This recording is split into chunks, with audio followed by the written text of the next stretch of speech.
Hi வணக்கம். நாம் இன்றைக்கி ரீடிங்ஸில் என்ன பார்க்க போகிறோன்னா, இது ஒரு ஷார்ட் ரீடிங்ஸ் தான்.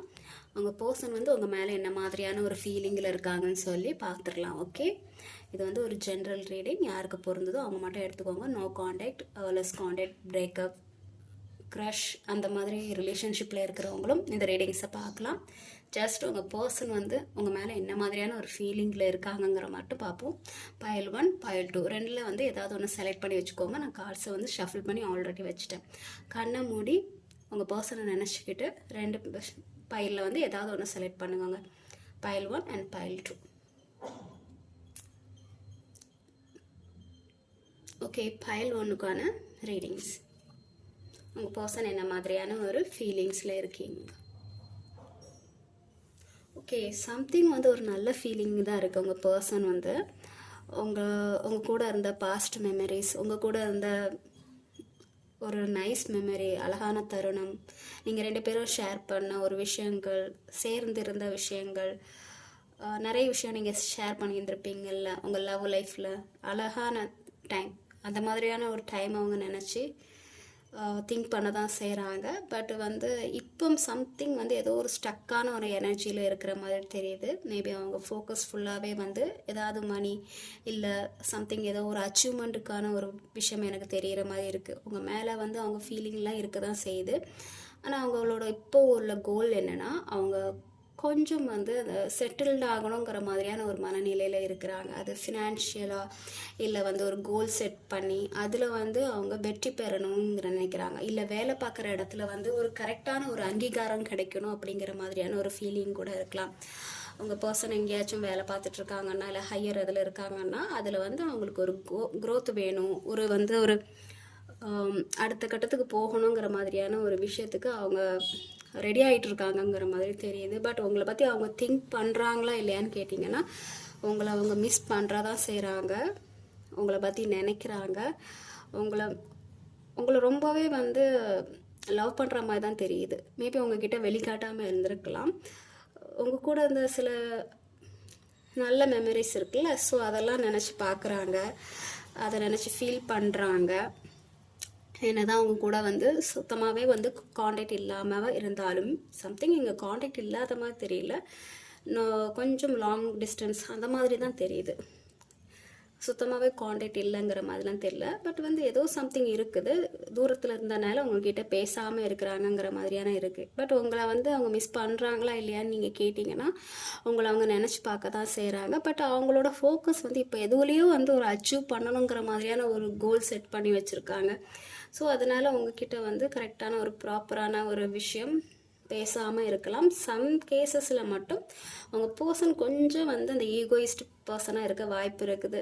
கொஞ்சம் அந்த மூமெண்ட் இல்லாமல், என்ன தான் பாஸ்ட் மெமரிஸ் இருந்தாலும், ஒருத்தர் விரும்பி இருந்தாலும், ரெண்டு பேரும் நல்ல விஷயங்களை ஷேர் பண்ணாலுமே உங்கள் பர்சன் அடுத்த கட்டத்துக்கு ஸ்டெப் எடுக்கிறது கொஞ்சம் லேசின்னு சொல்லுவாங்கள்ல, ஸோ அந்த மாதிரியான ஒரு விஷயம் தெரியுது. லேசி மீன்ஸ் நம்ம எதுக்கு ஸ்டெப் எடுக்கணும், அவங்க ஸ்டெப் எடுக்கட்டுமே அப்படிங்கிற மாதிரியான ஒரு மனநிலை. ஸோ அந்த எல்லாமே நம்மக்கிட்ட வரணுங்கிற மாதிரியான ஒரு மைண்டு. ஸோ கொஞ்சம் லேசினஸும் தெரியுது. ஸோ இன்னொரு விஷயம், இதில் ஸ்டெப் எடுத்தால் ப்ராப்பராக போகுமாங்கிற மாதிரியான ஒரு மைண்ட் செட்டாக கூட இருக்கலாம். அதனால ஸ்டெப் எடுக்காமல் கொஞ்சம் அவங்க கெத்தை மெயின்டைன் பண்ணிகிட்டு இருக்கிற மாதிரி தெரியுது. ஆனால் இந்த விஷயத்தில் ஒரு சக்ஸஸ் கண்டிப்பாக கிடைக்கிற மாதிரி தான் தெரியுது. நிறைய ப்ராப்ளம் இஷ்யூஸஸ் வந்தாலுமே நீங்கள் இந்த ரிலேஷன்ஷிப்பில் ஸ்டாண்ட் பண்ணுறதுக்கான ஒரு வாய்ப்பு இருக்குன்னு தான் சொல்ல முடியும்.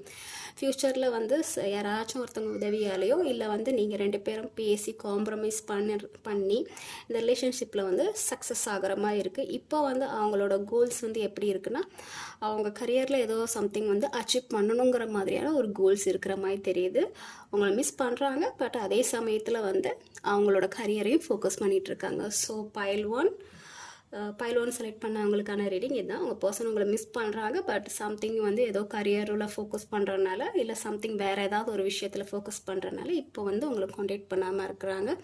பட் சீக்கிரமே நீங்கள் காண்டாக்ட் பண்ணுறதுனாலையோ இல்லை மேபி உங்கள் பர்சன்கிட்ட கொஞ்சம் லேட் ஆகிற மாதிரி தெரியுது நெக்ஸ்ட் ஸ்டெப்புக்கு. ஏன்னா சம்திங் ஒரு லேசினஸ்னால நீங்கள் பேசுகிறதா இருந்தால் பேசினா அவங்க கண்டிப்பாக கொஞ்சம் இறங்கி வர்றதுக்கான வாய்ப்பு இருக்குது. பட் ஃபஸ்ட்டு டைம்லேயே அவங்க இறங்கி வருவாங்களான்னு கேட்டிங்கன்னா, நோ, கொஞ்சம் டைம் எடுத்து ஒரு சக்ஸஸான ஒரு லைஃப் கொண்டு போகிறதுக்கான ஒரு வாய்ப்பு இருக்குது. ஓகேவா? ஸோ பைல் 1 செலக்ட் பண்ணவங்களுக்கான ரீடிங் இதுதான். உங்கள் பர்சன் என்ன மாதிரியான ஒரு ஃபீலிங்கில் இருக்காங்க அப்படின்ட்டு. ஓகே, பைல் 2க்கு அடுத்து போயிடலாம்.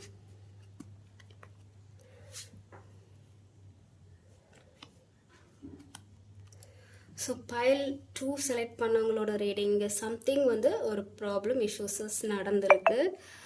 கொஞ்சம் என்ன சொல்கிறது, பிரேக்கப், ஒரு பிரிவு, ஸோ அந்த மாதிரியான ஒரு முறிவு நடந்த மாதிரி ஒரு விஷயம் இருக்குது. உங்கள் காதல் வாழ்க்கையிலையோ ஏதோ ஒரு வாழ்க்கையில், திருமண வாழ்க்கையிலையா கூட இருக்கலாம். ஏதோ வந்து கொஞ்சம் பெரிய பிரச்சனையாகவே போயிருந்துருக்கலாம். பேசாமல் சண்டை போட்டு ஒரு தனித்தனியாக இருக்கிற மாதிரியான ஒரு ஃபீலிங் இருக்குது. இப்போ போத் சைடுமே வந்து தனித்தனியாக இருக்கிற மாதிரியான ஒரு ஃபீலிங்கில் தான் இருக்குது. ஒருத்தங்க வந்து ஒரு பக்கத்தில் நான் தனியாக இருந்து நான் ஹீல் பண்ணணும்னு நினைக்கிறாங்க. இன்னொரு பக்கத்தில் வந்து ஒருத்தங்க அந்த தனிமையை வந்து ரொம்பவே வந்து அவங்கள வீக்காக செய்கிற மாதிரி தெரியுது. அது நீங்களாக இருக்கலாம், இல்லை உங்கள் பர்சனாக இருக்கலாம். இந்த தனிமை ஒருத்தங்களை வந்து ரொம்ப கொல்லுது. இன்னொருத்தங்க வந்து அந்த தனிமையிலேருந்து சீக்கிரமே வந்து ரெக்கவரி ஆகணுங்கிற மாதிரியான ஒரு மனநிலையில் இருக்கிறாங்க. ஸோ போத் சைடுமே வந்து இப்போ கொஞ்சம் எனர்ஜி லோவாக இருக்கிற மாதிரி தான் தெரியுது. ஏதாவது ஒரு சண்டை வந்திருக்கலாம். சம் கேசஸில் வந்து ஒரு 3ஆம் நபரால் வந்து உங்களுக்கு ப்ராப்ளம் வந்திருக்கும். இந்த ரிலேஷன்ஷிப்பில் வந்து ஒரு இஷ்யூஸ் வந்து க்ரியேட் ஆகியிருந்திருக்கும். இப்போதைக்கு உங்களோட கரண்ட் ஸ்டேட்டஸ் என்னென்னா நோ கான்டாக்ட், சுத்தமாகவே கான்டாக்ட் இல்லை. 2 பேருமே வந்து தனிமையில் இருக்கிற மாதிரி தெரியுது. அவங்க இப்போ வந்து ஒரு சிலர் வந்து இப்போ ஸ்பிரிச்சுவல் அதில் வந்து போயிருக்கிற மாதிரி தெரியுது. இல்லை வந்து அவங்கள அவங்கள உணர்றதுக்கான டைம், அவங்க யார், நம்ம எதற்காக இந்த பிறவி எடுத்தோம், ஸோ அந்த மாதிரி வந்து அடுத்த ஸோ அந்த மாதிரி வந்து அவங்கள பற்றி உணர்கிற மாதிரி தெரியுது. கொஞ்சம் வந்து ஸ்பிரிச்சுவலைஸ், ஆன்மீகம், கோவில், இல்லை வெளியே எங்கேயாச்சும் போகிறது, அதுவும் தனியாக போகிறது, ஸோ தனியாக போய் கொஞ்சம் அவங்கள ஹீல் பண்ணுறது, ஸோ அந்த மாதிரியான ஒரு விஷயத்தில் வந்து அவங்க ஃபோக்கஸ் பண்ணுற மாதிரி தெரியுது. சம் கேசஸில் வந்து இந்த ரிலேஷன்ஷிப் வந்து இப்போ பிரேக் ஆகிடுச்சுன்னா ஒரு கான்டாக்ட் இல்லாமல் ரொம்ப வந்து ஒரு வலி அனுபவிக்கிற சிச்சுவேஷன் நடந்துட்டு இருந்துன்னா சம்டைம்ஸ் வந்து அதை வந்து அந்த விஷயத்துலேருந்து நம்ம வெளியே வர்றதுக்காக சம் ட்ரக்ஸ், ஸோ அந்த மாதிரியான ஒரு விஷயம் எடுக்கிறதுக்கும் வாய்ப்பு இருக்குது. ஒரு சில பர்சன் வந்து அந்த வலியிலேருந்து வெளிப்படுறதுக்கு ட்ரக்ஸோ இல்லை சம்திங் ஆல்கஹால், ஸோ அந்த மாதிரியான ஏதாவது ஒன்று எடுத்து மறக்கிறதுக்கு, ஏதாவது அது மறக்கிறதுக்காக ஏதாவது பண்ணுவாங்கள்ல, ஸோ அந்த மாதிரி எது வேணாலும் பண்ணலாம். ஏன்னா இது வந்து ஹெர்மிட் வந்து நல்லது வழியாகவும் போகலாம், சம்டைம்ஸ் சில விஷயத்த மறக்கிறதுக்கு கெட்ட வழியையும் சூஸ் பண்ணலாம். ஸோ அந்த மாதிரியும் இருக்குது. பட் ஃப்யூச்சரில் வந்து உங்களை காண்டாக்ட் பண்ணுவாங்களான்னு கேட்டிங்கன்னா, இங்கே ஏதோ சண்டை நடந்திருக்கு. நீங்கள் ஃப்யூச்சரில் நீங்கள் கரெக்டாக ப்ராப்பராக பேசினா தான் இந்த ரிலேஷன்ஷிப் வந்து ஒர்க் அவுட் ஆகும். ஏன்னா எங்கே போய் பேசினாலும் 2 பேரும் வந்து மறுபடியும் ரீகன்சில் பண்ணாலும் கடைசியில் வந்து எதில் முடியும்னா சண்டையில் முடியும். ஸோ அந்த மாதிரி வச்சுக்காதீங்க. ஸோ சண்டை வராத மாதிரி காம்ப்ரமைஸ் பண்ணுங்கள். உங்களோட பேச்சு வந்து கரெக்டாக ப்ராப்பராக இருந்துச்சுன்னா இந்த ரிலேஷன்ஷிப்பில் வந்து ஒரு ரீயூனியன் வர்றதுக்கான ஒரு வாய்ப்பு இருக்குது. நம்ம பேசும்போது மறுபடியும் வந்து பழைய விஷயத்த கிளறி, ஏன்னா இங்கே அந்த மாதிரி தெரியுது, நிறைய ஹார்ட் ப்ரோக்கனான விஷயம் தெரியுது. அடுத்த டைம் வந்து ஒரு ரீகன்சில் நடக்கிறதுக்கான ஒரு வாய்ப்பு இருக்குது, இல்லைன்னு சொல்ல முடியாது. ஆனால் வந்து அதை நீங்கள் ப்ராப்பராக யூஸ் பண்ணிக்கணும். பழைய விஷயத்தெல்லாம் கிளறி மறுபடியும் வந்து சண்டை போடுறதுக்குன்னே வந்து நீங்கள் பேசுகிறதா இருந்தீங்கன்னா, இல்லை இந்த வாட்டி நான் கண்டிப்பாக வந்து இல்லை என்ன பண்ணுறேன்னு பார்க்கலாம், அந்த மாதிரியான ஒரு சண்டை போடுற மனநிலையில் நீங்கள் வந்து மறுபடியும் பேசினீங்கன்னா இந்த ரிலேஷன்ஷிப் வந்து அடுத்த கட்டத்துக்கு மூவ் பண்ணுறதுக்காக ரொம்ப கஷ்டமாக போயிடும். சண்டை நீங்கள் காம்ப்ரமைஸ் பண்ணால் தான் உண்டு. 2 பேரில் யாராவது ஒருத்தங்க காம்ப்ரமைஸ் பண்ணால் தான் உண்டு. நீங்கள் இதே வந்து பண்ணிகிட்டே இருந்தீங்கன்னா ஓகே, அடிதடி அந்த மாதிரி ப்ராப்ளம்ஸ் அந்த மாதிரி ஏதாவது நீங்கள் பேசுகிறதா இருந்தீங்கன்னா இது வந்து அடுத்த கட்டத்துக்கு மூவ் பண்ணுறதுக்கு ரொம்ப கஷ்டமாக போயிடும். ஸோ வந்து கொஞ்சம் வந்து அந்த உங்களை நீங்கள் ஹீல் பண்ணுங்கள். நீங்கள் அடுத்த டைம் வந்து பேசுகிறதுக்கு முன்னாடி உங்களை நீங்களே கொஞ்சம் ஹீல் பண்ணிக்கோங்க, ரெக்கவரி ஆகுங்க. பாஸ்ட் விஷயத்துலேருந்து கொஞ்சம் உங்களை செல்ஃப் ஹீல் பண்ணிக்கோங்க. ஏன்னா நீங்கள் ஹீல் பண்ணால் தானே அடுத்தது அவங்கக்கிட்ட பேசும்போது பழைய பேக்கேஜ் இல்லாமல் நீங்கள் பேச முடியும். ஏற்கனவே நடந்த விஷயத்த வந்து மனசில் விட்டுச்சுட்டு பேசினீங்கன்னா அடுத்தது சண்டை தான் வரும். ஸோ நீங்கள் அதெல்லாம் வந்து நீங்கள் ஹீல் பண்ண பிறகு ஓகே என்ன நடந்தாலும் பரவாயில்ல, நம்ம வந்து நம்ம மனசில் பட்டதை வந்து கிளியராக சொல்லிடலாங்கிற மாதிரி அந்த மாதிரியான ஒரு மெச்சூரிட்டி நீங்கள் வரும்போது இந்த ரிலேஷன்ஷிப்பில் வந்து ஓரளவுக்கு அந்த சண்டையை வந்து நம்ம சரி பண்ணிடலாம்.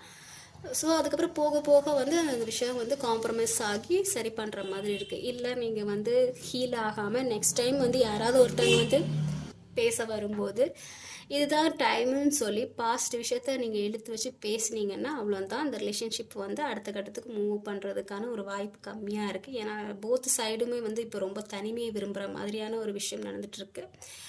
இதில் ரீகன்சில் ஆகிறதுக்கு வந்து நீங்கள் கொஞ்சம் டைம் எடுத்துக்கங்க தான் நான் சொல்லுவேன். இப்போ உடனே போய் பேசாதீங்க, கொஞ்சம் டைம் எடுத்துக்கோங்க. உங்களை நீங்கள் 2 பேருமே கொஞ்சம் ஹீல் ஆகிட்டு அதுக்கப்புறம் பேசுங்க. ஸோ அப்போ தான் வந்து கரெக்டான ஒரு சொல்யூஷன் கிடைக்கிற மாதிரி தெரியுது. பட் பேசுகிறதா இருந்தால் ப்ராப்பராக பேசுங்க. இப்போது என்ன தேவையோ அதை மட்டும் கரெக்டாக எல்லா விஷயத்தையும் வந்து பேசி முடிவுக்கு வந்துடுங்க. சொல்லாத விஷயம் நிறைய இருக்கும்ல, எல்லா விஷயத்தையும் கிளியராக பேசி முடிச்சிட்டிங்கன்னா இந்த ரிலேஷன்ஷிப்பில் வந்து நெக்ஸ்ட் லெவலுக்கு போகிறதுக்கான ஒரு வாய்ப்பு இருக்குது. ஸோ பைல் 2 செலக்ட் பண்ணவங்களோட அவங்க பர்சனோட ரீடிங் என்னென்னா, ஃபீலிங் என்னென்னா, அவங்க இப்போ கொஞ்சம் தனிமையில் இருக்காங்க. அவங்க அதுலேருந்து ரெக்கவரி ஆகி அவங்களோட கோல்ஸை வந்து ஃபோக்கஸ் பண்ணணுன்னு இருக்காங்க. அவங்களுமே வந்து இப்போ நீங்கள் பெயின்ஃபுல்லாக இருக்கிறீங்கன்னா அவங்களுமே கொஞ்சம் பெயின்ஃபுல்லாக தான் இருக்கிறாங்க. ஆனால் என்னென்னா அவங்க அதுலேருந்து கொஞ்சம் ரெக்கவரி ஆகி வெளியே வரணுங்கிறதுக்கு ட்ரை பண்ணிகிட்டு இருக்கிற மாதிரி தெரியுது. ஸோ அதுக்காக ஆன்மீகம் இல்லை தனியாக எங்கேயாச்சும் ட்ராவல் போகிறது, ஸோ ஏதாவது ஒரு விஷயத்த பண்ணி அதுலேருந்து அவங்க வெளியே வரணும், இந்த விஷயத்த முடிக்கணும்னு நினச்சிட்ருக்காங்க. ஸோ நீங்கள் ப்ராப்பராக நீங்கள் வந்து பேசுனீங்கன்னா இது வந்து மறுபடியும் ரீகன்சில் ஆகிறதுக்கான ஒரு வாய்ப்பு இருக்குது. ஸோ பைல் 2 செலக்ட் பண்ணவங்களுக்கான ரீடிங் தான், உங்கள் பர்சன் வந்து என்ன மாதிரியான ஒரு ஃபீலிங்கில் இருக்காங்கன்னு சொல்லி. ஸோ எல்லாருக்கும் பொருந்திருக்கும்னு நினைக்கிறேன். பொருந்துனதை மட்டும் எடுங்க, பொருந்தலைன்னா அப்படி விட்டுருங்க, ஓகேவா? ஸோ டேக் கேர், பாய்.